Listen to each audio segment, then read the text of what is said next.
जितना अनाप शनाप बकेंगे उतनी ज्यादा लाइक्स आएंगी। अच्छा रील बनाया उसको लाइक्स ज्यादा आई, ऐसे बहुत कम होता है। नहीं होता है ऐसा नहीं है, होता है। लेकिन मेरा आप सबको युवाओं का आह्वान है, रील के ऊपर मत जाइए, रियल के ऊपर जाइए, वास्तविक जिंदगी के ऊपर जाइए। स्मार्टफोन का मर्यादित उपयोग कीजिए। त्रिपुरा का नाम रोशन करना है, बिलोनिया का नाम रोशन करना है, ईश्वर चंद्र विद्यासागर जी के नाम से एक महाविद्यालय इसका नाम रोशन करना है, ये जीवन का ध्येय हो सकता है। ये नए विद्यार्थियों का कार्यक्रम है जिन्होंने नया एडमिशन लिया है। ये एडमिशन उन्होंने किसी क्लब में नहीं लिया है, किसी म्यूजिक क्लब में नहीं लिया है, किसी स्पोर्ट्स क्लब में नहीं लिया है। ये एडमिशन उन्होंने एक कॉलेज में लिया है, महाविद्यालय में लिया है। और ये महाविद्यालय उस महापुरुष के नाम पर है जिनका नाम ईश्वर चंद्र विद्यासागर है। ये वो महापुरुष है कि जिनको पढ़ने के लिए घर में स्थिति नहीं थी, अत्यंत गरीबी की स्थिति थी, तो घर के अंदर रोशनी नहीं थी, तो कहीं रास्ते पर जाकर, पार्क में जाकर, जहां पर भी थोड़ा सा लाइट मिलता था उसके नीचे बैठकर जिन्होंने अपने जीवन में पढ़ाई की, पढ़ लिखकर बड़े होने के बाद बांग्ला भाषा को अगर किसी ने लिपि दिया है, किसी ने अंक लिपि हम उनको कहते हैं। मैंने भी पढ़ा है बांग्ला, আমি একটু बांग्ला बोलते पारी। आगे तो खूब भालो बोललाम, এখন तो अभ्यास नहीं। अभ्यास न হলে ভাষণ তো আমি দিতে পারবো না এখন। কিন্তু আমি জানি ঈশ্বরচন্দ্র বিদ্যাসাগরের জীবনের আমি পড়েছি।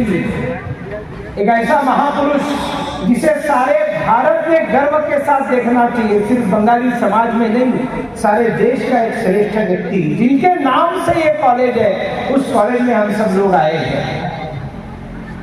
मुझे याद आ रहा है आज इस राज्य के जो राजा हुआ करते थे, बहुत ही महान राजाओं का ये राज्य है, और उन माणिक्य वंश के राजाओं ने इस राज्य में विद्या का बहुत बड़ा वृक्ष, वट वृक्ष कह सकते हैं कि बड़ का पेड़ एक वृक्ष लगाया है। जब सारे भारत में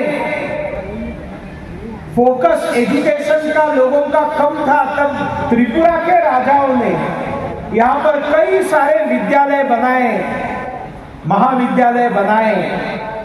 और ये भी कहानी आपको शायद पता होगी कि त्रिपुरा में एक बहुत बड़ा भूकंप आया था, और उस भूकंप के समय राजाओं का महल भी गिर गया, राजाओं ने बनाई हुई स्कूल भी गिर गई।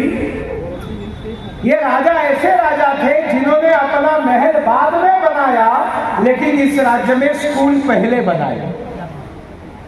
ऐसे महाराजाओं का ये राज्य जो जनजाति महाराजा थे।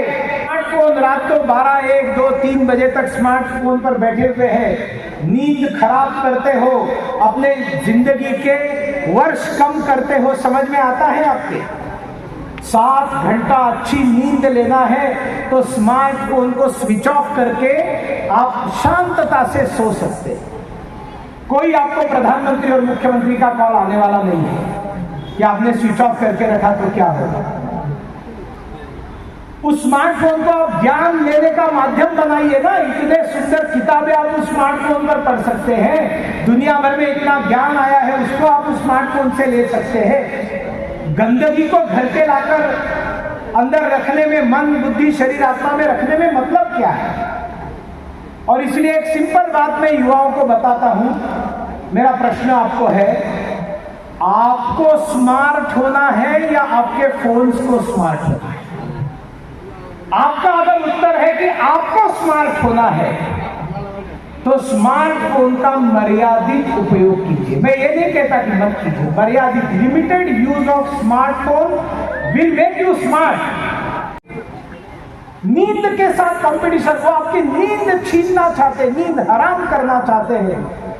इस उम्र में अगर आप इस चीज को नहीं समझेंगे तो 20 साल बाद जब बहुत बड़ा एक्सीडेंट आपके जिंदगी में हो जाएगा, तब आपको याद आएगा कि 20 साल पहले जब मैं 15, 16, 18 साल का था, 18 साल की थी, तब कोई आकर ये बोलकर गया था कि इसका उपयोग मत करो। उस समय उसकी बात मैंने माननी चाहिए थी। जाइए डॉक्टर्स के साथ जाकर कंसल्ट कीजिए, डॉक्टर्स को पूछिए, ऑप्थेल्मोलॉजिस्ट को पूछिए जाकर कि क्या है, किस तरह से आपकी आंखों के ऊपर इसका परिणाम होता है। ऑर्थोपेडिक के पास जाइए और उसको पूछिए, वो बताएगा सर्वाइकल पे कितना उसका नुकसान होता है जब ज्यादा समय आप मोबाइल के ऊपर आंख लगाकर बैठेंगे।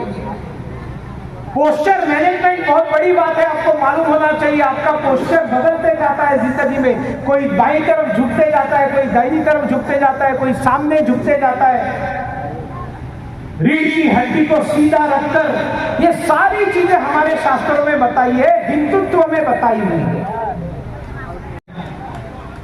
यहां पर मैंने जुबिंदा की भी फोटो देखी, मुझे बहुत अच्छा लगा कि त्रिपुरा के, साउथ त्रिपुरा के अंदर बिलोनिया के अंदर एक महाविद्यालय के नए छात्रों के कार्यक्रम में जिन तस्वीरों को पुष्पांजलि अर्पित की, उसमें हमारे असम के पूरे देश की धड़कन और सारी संगीत दुनिया के एक, जिसको जान बोल सकते हैं, ऐसे जुबिंदा का बहुत दुर्भाग्यपूर्ण जो स्वर्गवास हुआ, उनको अपने यहां पर याद किया, उनके सामने अपने पुष्पांजलि अर्पण की।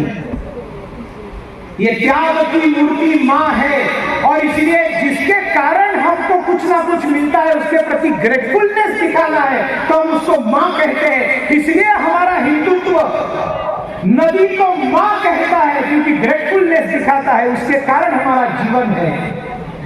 इसीलिए हमारा हिंदुत्व गाय को मां कहता है क्योंकि ग्रेटफुलनेस है, उसके कारण हमको सब कुछ मिलता है। इसीलिए इस भूमि को भी हम मां कहते हैं क्योंकि इसके कारण हमें सब कुछ मिलता है। और जिस तरह से हम सबके घर में मां है ना, उसका महत्व हमें समझ में आना चाहिए। वैसे हम सब लोगों की मिलकर एक मां है और वो मां हमारी भारत माता है। और उस भारत माता के लिए हमने 12 महीने 24 घंटा चौकन्ना रहना चाहिए।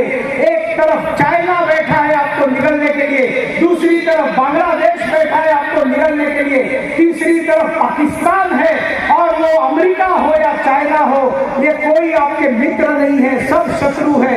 आपके मित्र सिर्फ आप है, आपके देशवासी है, हम हैं। और इसलिए देश के ऊपर नितांत प्रेम करना, असीमित प्यार करना, हर कार्य ऐसा करना जिससे हमारे देश को कोई लाभ हो, जिससे हमारे देश का नाम गौरव हो और हमारे देश का नाम ऊंचा हो।